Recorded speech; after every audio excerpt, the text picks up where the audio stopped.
Hello again, everybody. My name is Mike Petralia. It's episode number 213 of Patriots Beat on the CLNS Media Network. You can reach us at www.clnsmedia.com. Follow us on Twitter at CLNSmedia. You can also follow me at Trags, T-R-A-G-S. You can also follow us on Facebook at facebook.com/CLNS Media. Well, this is going to be a thrill this week for me. I say this every week, but I really do mean it this time around, as I'm joined by Patriots play-by-play voice Bob Socci. Bob, it's hard to believe we're already in the 5th year of your tenure here in New England, and certainly you have not experienced anything but success. Could you have imagined 4 years ago or 5 years ago, back in, 4 years ago, 2013, in April of that year, when you were hired, that you would have had the run of success covering this team that you've had? Well, Mike, I guess I should have had a clue because of the success Tom Brady and Bill Belichick and the Patriots had enjoyed beforehand. But it's been everything I could imagine and more.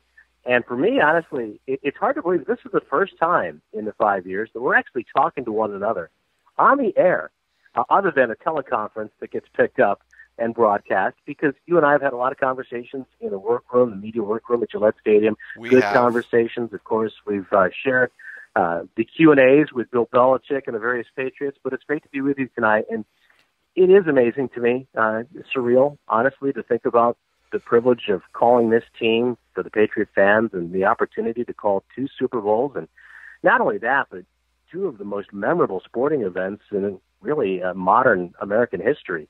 There's no question about the that. Comeback in '49, yeah. And so to think about that sometimes, I take a step back and try to thank my lucky stars. But I'm humbled every day by the experience that I have and the good fortune that I've been graced with, because it took a long time to get here. But I'll tell you, every mile, every minute, whether it was in the minor leagues or calling college games, has been more than worthwhile. So I bet you didn't know this about me, or maybe you did. We share something in common. We both have done our fair share of minor league baseball back in the day. Now, you did a lot more, many more games at various levels than I have, but I did the Watertown Indians for 3 years in the New York Penn League back in the late 80s and early 90s. Actually, I don't know if you recall Jim Jackson. He's now a big-time voice down in Philadelphia, does Phillies games, does the Flyers, and also back in the day, the former voice of the Utica Blue Sox would be Don Orsillo. Well, and I believe Jim was the voice of the Utica Devils at one point in the American Hockey League. That is absolutely correct. Yeah, well, I grew up in Auburn, New York, and I cut my teeth behind the mic professionally, quotation marks around the word professionally, as the public address announcer for the Auburn Astros. That was at Old Falcon Park. I remember it. Was far and away probably the worst minor league ballpark in America. And I remember the Watertown Indians coming in, of course, and actually had a former high school teammate of mine, a guy by the name of T.J. Gamba, who went from Ithaca College to the Watertown Indians. So there was a reason to follow Watertown in particular. I wish, who knew at that time, Mike, that you and I would somehow, through the years, be reunited from the New York Penn League into the NFL of the Patriots. No kidding. And here's something that I don't think a lot of people know this about you, and I didn't realize this until I did some research on you, Bob. Went way back. 1985 New York State Championship baseball team. Bob Socci was a member of that team. Tell us about that. I mean, what kind of experience? I mean, that's a remarkable experience, Bob, to be a part of that. Yeah, well, unfortunately for me, I didn't have as much playing experience as part of it as I would have liked. We got beaten extra innings in my junior season, and I was a starting second baseman in that postseason run. But when I was a senior, the kid who was our third baseman during our junior year together had higher aspirations and far more ability. So he moved over to the other side of the diamond, and I was the team captain, more or less relegated to the role of cheerleaders. So, but it was, you try not to live in the glory days, so to speak. But it was a blast. It was really a great experience to go through that, and you're a teenager and you ride in the bus, and honestly, we were listening to the boom box with Boston And Van Halen playing from one high school game to another through the playoffs. Had a chance to play against some future major leaguers, including Dave Holland from Orchard Park, New York at the time. Yep. Dave Holland went on to play, of course, for the Phillies in particular in a World Series and a number of other teams, and has been scouting. And a couple of other guys along the way. And just to have that experience, and it turned out that my best friend from that team, who was for-time my double-play partner, Mark Del Piano, later became a special assignment scout with the Red Sox and has a World Series ring from 2007, and now is the vice president of player development for the Florida Marlins, with whom he was the director of player development when they won the World Series in 2003. So, we were two kids who rode the bus listening to, like I say, Van Halen, jump, and listening to Boston More Than a Feeling, going to high school playoff games in upstate New York, and dreaming about becoming major league players ourselves. And we both got to the big league, so to speak, but in different roles. But it's still pretty special to think back to those days. Okay, let's fast forward a little bit, Bob. Your first year with the Patriots, and I went back and looked at the 2013 Patriots. The first game of the regular season, I remember it very well. I was at Rich Stadium, or Ralph Wilson Stadium, I should say, in Orchard Park. And the Patriots were trailing this game 21-20 late. It was your very first game for the Patriots. What do you remember about how that game ended and the overall experience? The first official game replacing the legendary Gil Santos behind the Patriots microphone.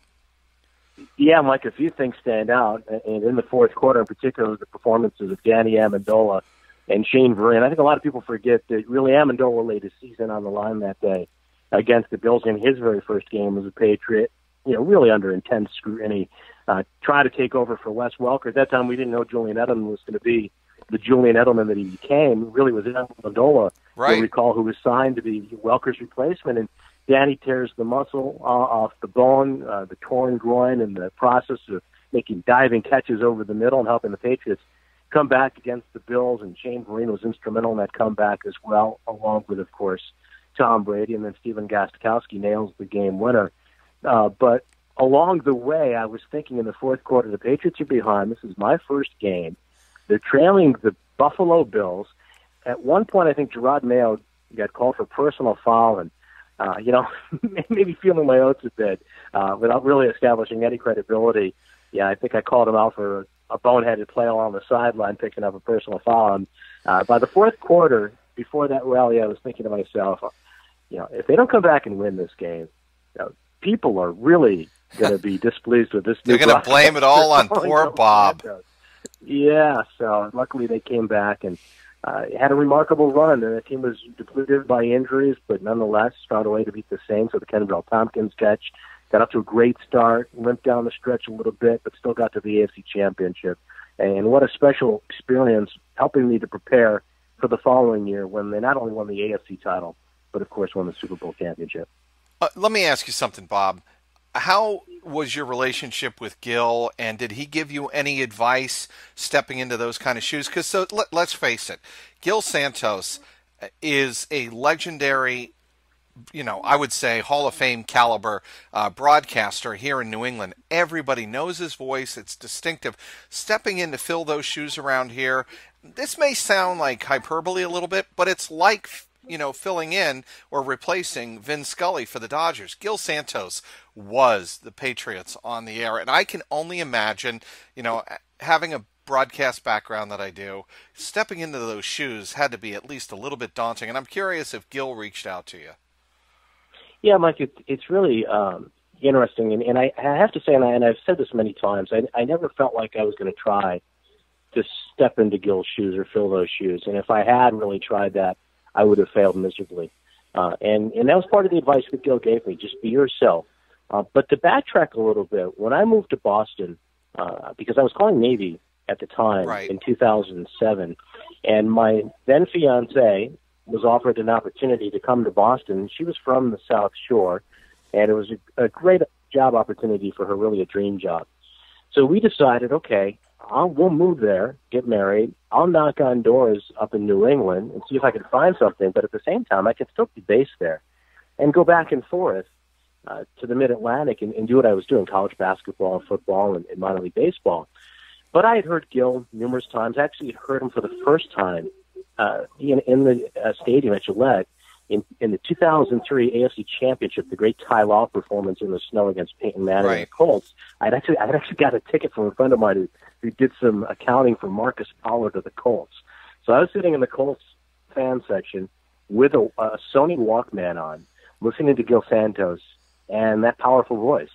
And I was captivated. And from that point on, through the years, I would do Navy games. I would listen to the 3 Games to Glory DVDs, honestly, as I was calling them and preparing for my Navy games, just because to me, it was a classic football announcer's voice and delivery. And when I moved to Boston, I asked Gil to listen to a CD. And I gave him a CD of Navy versus Pittsburgh and another Navy game, about 20 minutes worth. Mm-hmm. And he was very, very encouraging. And that gave me confidence that, you know what, I might be able to do this. Eventually, the Sports Hub launched about a year later, and I reached out to Gil and asked him, if he knows anybody at the Sports Hub or has any direction he can point me in. And he gets me in touch. He's going on a cruise. So he gets me in touch with producer Mark Capello, our mutual friend. And Mark says, "You need to talk to Mike Thomas." I do. One thing leads to another. I knock on Mike's door. He hears me out for 30 minutes. He doesn't have a job, but nonetheless, he takes a CD. And 3 years later, when Gil retires, I get an email from 98.5, the Sports Hub, because Mike and Rick Radzik, his assistant, had listened to that CD and thought I was a worthy candidate. And then when I got the job, the only thing Gil told me is be yourself. And he also said this, and I'll never forget it. It was a couple of days before the first preseason game in Philadelphia. I was walking around Franklin Park Zoo with my wife and son when he called, and he said, listen, there are going to be a lot of people who don't like the way you call the game because they like the way I called it. But remember this, there are going to be a lot of people who like the way you call the game because they didn't like the way I called it. So just be yourself and have fun. That's great advice. And yeah, absolutely. And, I think back to that and how gracious he was to me and how fortunate I was. I mean, Gino's been the same way in the few interactions I've had with him through the years. And to me, Mike, honestly, I walk into that booth every home game. We have a framed photo of Gil and Gino on the wall. It's still, to me, their booth. Gil is forever the voice of autumn in New England, the voice of the Patriots. And, when I hear his voice in the commercial break sometimes, because he still does some ads on our station and during the games, I feel like it's almost the voice of the broadcasting God speaking to me.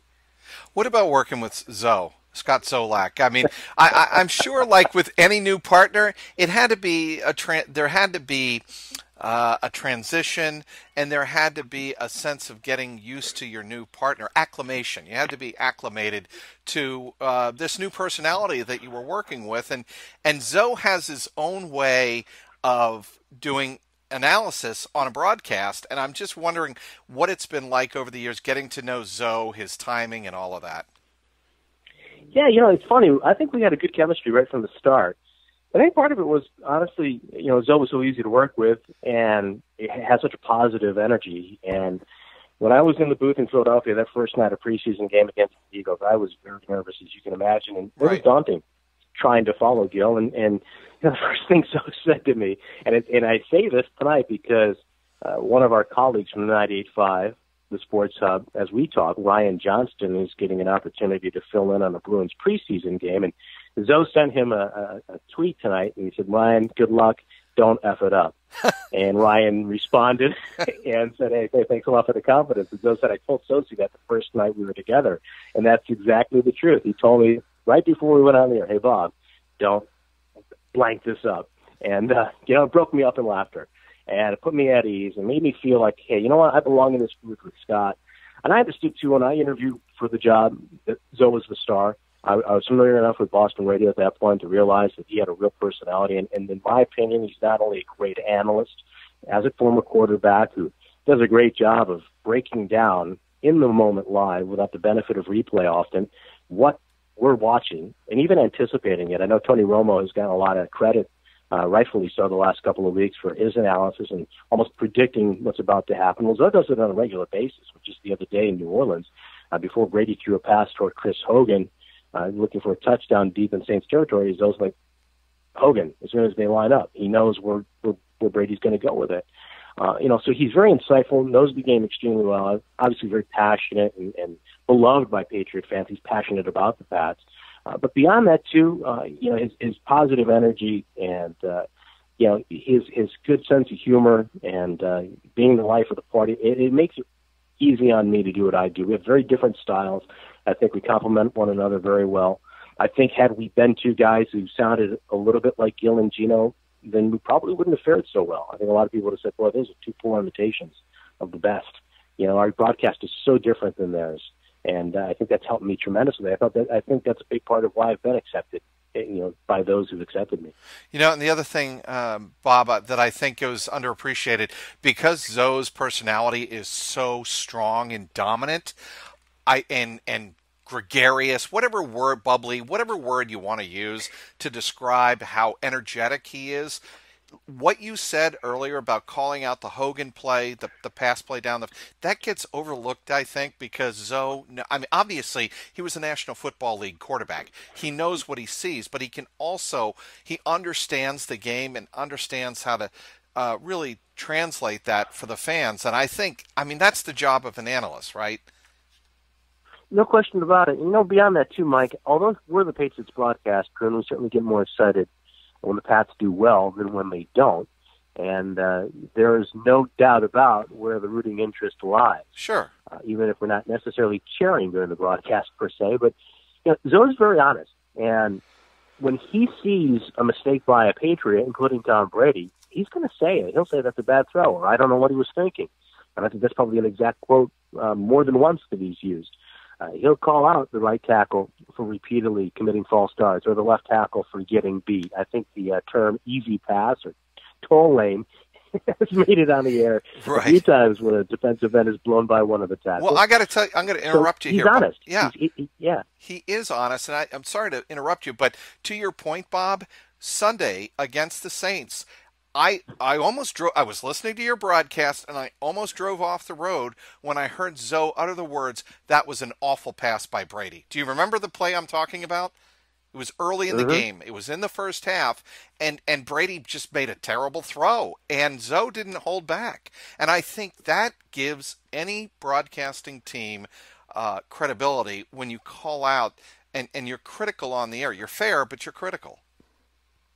No question about it. And, I think about different plays through the course of our 4+ years together now that have been, climactic, like, for example, the Russell Wilson interception by Malcolm Butler.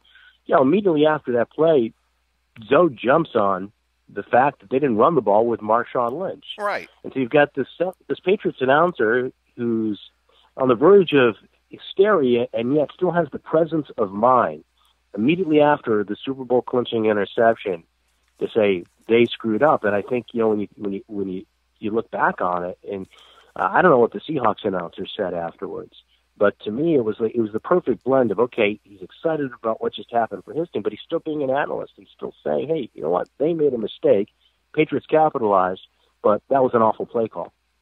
Speaking with Bob Socci, the play-by-play voice of the Patriots Radio Network. Fantasy football fans, football is back, which means FanDuel is back. FanDuel means fantasy football for everyday fans. New contests starting every week, no busted seasons. There's something for everyone, lots of contests to choose from, starting at just $1. Just pick a contest, choose your team, and watch your score real time. Over 2.5 million players have won a cash prize playing fantasy sports on FanDuel. Sign up today. Go to FanDuel.com, click the Join Now button, and use my code PATRIOTSBEAT. Try FanDuel for free with no deposit required. Visit FanDuel.com to claim your free contest and play for a share of $10,000. Just sign up using promo code PATRIOTSBEAT. That's FanDuel.com, promo code PATRIOTSBEAT. Void where prohibited. Speaking again with Patriots play-by-play voice Bob Socci. Bob, I want to get into the relationship you have with Bill Belichick. I think when you ask questions of Bill, the thing, and I know I've told you this in person down at Gillette Stadium many, many times, I just think the questions you ask Bill, he appreciates, not just because of your connection with the Navy and broadcasting Navy midshipmen football games, but you understand the way he sees the game. And I had this conversation with Phil Perry last week. There's a way to ask Bill Belichick a question that gets the best answer that will give you insight and give people insight to the way he sees the game. Is that the way you see it?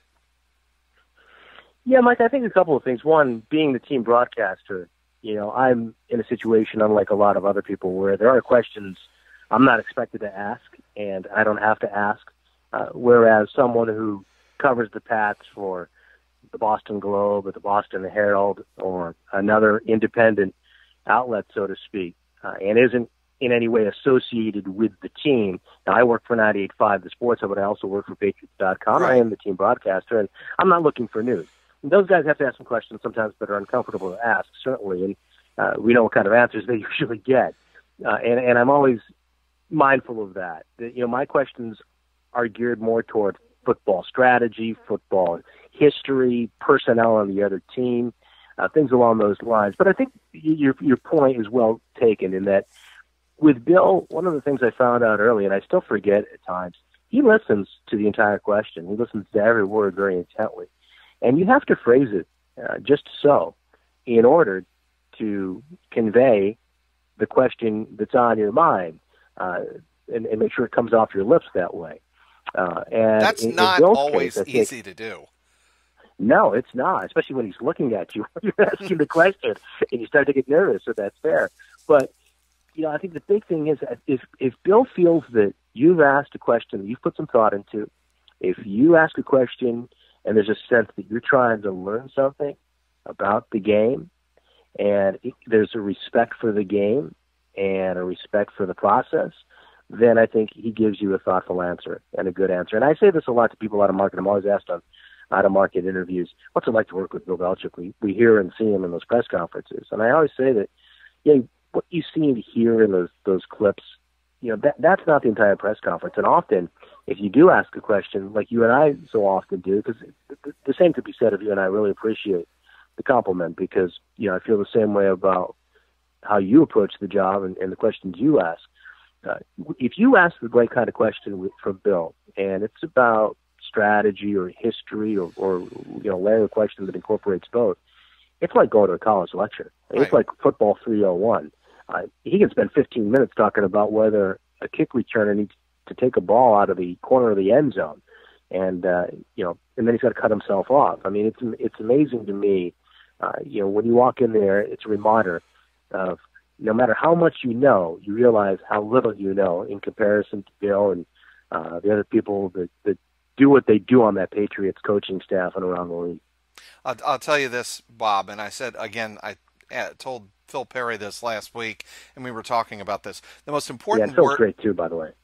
Yeah, he is. I'm sorry to interrupt you. He's terrific too. I agree, and he asks great questions that elicit insightful answers. That's our job. But I was telling Phil last week, the most important takeaway I had covering Bill back in his Cleveland Browns days in 92 and 93 when I was in Canton, Ohio. I remember him saying after the game, when he was asked a question, his response was simple. Did you watch the game? And that has always stayed with me, not just in asking questions about football games, but sports in general. And it sounds so simplistic and obvious, but his point is, I watched the game.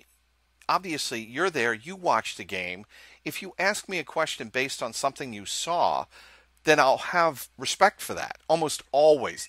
He almost always has respect for a question based on something that we up in the press box saw that other people may not have noticed. That's when I think Belichick is at his best. Yeah, I think you better not assume anything either. You better ask the question with the assumption that so-and-so didn't play as many snaps as you expected him to play because he's fallen out of favor or, something along those lines. But one thing I really respect about Bill is that no matter how he feels about a play, maybe you can read between the lines and get a sense of it, or you just see how the way it unfolds on the field. And I always thought this about Terry Francona when he managed the Red Sox.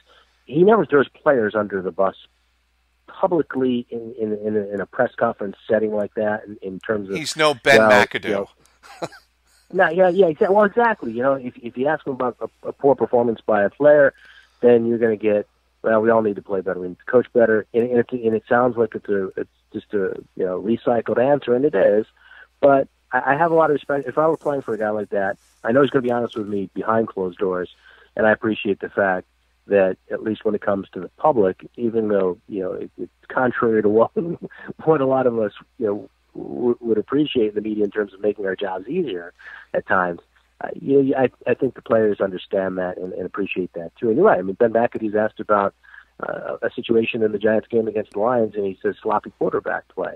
And he's throwing out a two-time Super Bowl champion who led two of the great upsets in Super Bowl history in the fourth quarter, and a guy who's been around the Giants a lot longer than he has, and may very well be there after McAdoo is gone. Not only that, Bob, but the hit that Eli took in that game and completed the pass. Now, granted, Eli understands it was stupid to have to call timeout 4th and 2 and near the goal line in a critical situation. Eli knows that. He doesn't need a coach in that situation calling him out. And, and I wrote this on today off the conference call. The way Bill Belichick handles Malcolm Butler and the message he sends, he doesn't criticize Malcolm Butler. He praises Jonathan Jones and Eric Rowe, like effusive praise of their technique, of their play. And all you have to do, if you've been around Belichick, is you can extrapolate that to that's the way we need Malcolm Butler to play. Do you agree with that? I do. I think it's a really good point. I think absolutely. And it does leave some things open to conjecture and speculation on sports talk radio, but I do agree with you. I think that is his modus operandi when it comes to situations like that. And again, I think, the players, I would tend to believe, you have to appreciate that. Because nobody likes, whether you're making tens of millions of dollars or you're a college kid or a high school kid, right? Your coach, when your coach or anybody who's associated with the team, a teammate or someone else, an athletic director, an administrator, calls you out publicly, and that's kind of a betrayal of the trust, the inner circle, if you will, the circle of trust that surrounds the team. And I think your point is one that I hadn't really thought about at the moment, but now in retrospect, in reflecting on it, I think it's absolutely spot on. So, Bob, I'm going to ask you one more question, and I'll let you go. I appreciate you spending the time here. When you've called two of the most exciting sporting events in New England sports history in the last 3 years, just over the last 3 years, where do you go from here when you've called two incredible Super Bowl wins? Where do you go in your career? I know it sounds silly, but I wonder about that. You know what? You go to Gillette Stadium for the preseason opener against Jacksonville, and then you go to Houston for preseason game number 2, and so on and so on. And you eventually wind up in New Orleans in week 2 of the regular season, and then get ready for Houston. Honestly, Mike, you take a page from the Belichick quote book. It's on to the next game. It's 1 week at a time, and you constantly try to prove yourself. And as great as those memories are, and as wonderful as those moments were, and I'll always cherish them, I'm still going to get very upset over screwing up a call in a Saints game, and I'm not going to rest well because of it all week, thinking about particular play where I thought Trey Flowers was going to get to Drew Brees and get a sack, and Brees got the ball off, and I screwed up that moment. And so now the motivation is, prove yourself as a better announcer next week, and that's where I go. It doesn't mean I don't think about those times, and when I hear the highlights, appreciate them, and I will always relish them and cherish them. But for me, it's about the next game, and it's about doing what I love and try to do it better. And you do still get a thrill out of hearing your call on NFL films. I mean, to me, that would be one of the biggest payoffs of the job that you do, is hearing your own highlight on the official NFL films package. I think that is sensational, don't you? I appreciate that. That was kind of like the stamp of authenticity for me when I got the job. The first time I heard some of my highlights on an NFL Films production, because I was one of those kids that back in the day, Yep. and you may appreciate this, I sure on do. Sundays you watch This Week in the NFL, and this Yep. is the NFL. You know, then eventually Len Dawson and Nick Bonacani came along with Inside the NFL, and that was pretty much it. And to hear football announcers calls, Bill King calling the great Raiders teams, or Myron Cope in Pittsburgh, and Chuck O'Donnell in Baltimore, and Gil Santos in New England, of course. You know, to think about like being a kid and hearing those guys in NFL Films, and then the first few times that I heard myself, even now when I hear some of the specials that they do and catch my voice on them, it is very, very meaningful. Bob, thanks so much for taking time. How can people follow you? I know you have your own website. Give that a plug, and give social media a plug. How can people follow you? Mike, they can follow me on Twitter at Bob Socci. I've got a Facebook page, Bob Socci Broadcaster. Of course, 98.5, the Sports Hub, and Patriots.com. And I really appreciate the opportunity to visit with you tonight. Stay with CLNS all day on game day, starting with the CLNS Media New England Patriots pregame show with Alex Barth a half hour before every game. Then you can catch the postgame show with Marvin Ezon and Mike Molyneux live after every single game on clnsmedia.com. Subscribe to both on iTunes and Stitcher and YouTube now. Also, get daily team updates on the Patriots Newsfeed podcast with Tyler Trudeau, which is also available on the CLNS Media New England Patriots postgame feed, available again on iTunes, Stitcher, YouTube, and the CLNS Media mobile app. Thanks again for downloading today's Patriots Beat. Want to once again thank our guest, Bob Socci from the Patriots Radio Network. You can follow him on Twitter. You can also give us a follow at Patriots Beat and CLNS Media, and you can give my own personal account a follow at Trags, Trags. Today's sponsor was FanDuel. For Patriots content manager Mike Alongi, CLNS Media executive producer Larry H. Russell, the founder of the network, Nick Gelso, thanks to everyone who tuned in. This is Mike Petralia, and this is the Patriots Beat podcast, powered by CLNS Media. What's going on, Past Nation? This is Marvin Zahn of the CLNS Media Network, and I'm here to tell you right now to check out the CLNS Media New England Patriots postgame show hosted by myself and my co-host, Mr. Mike Nice. And live on CLNS Radio immediately after every single Pats game. Call in at 929-477-2386 toll-free to get your voice heard and contribute to the host breakdown and analysis of the latest Patriots contest. We also got the stars and sorries of the day, Twitter posts for the plays of the game, and everything else that is going on with the 5-time Super Bowl champion. Subscribe to CLNS Media New England Patriots postgame show on iTunes and Stitcher, and the best way, download the free CLNS Media Network mobile app for on-demand listening anytime, any place, anywhere.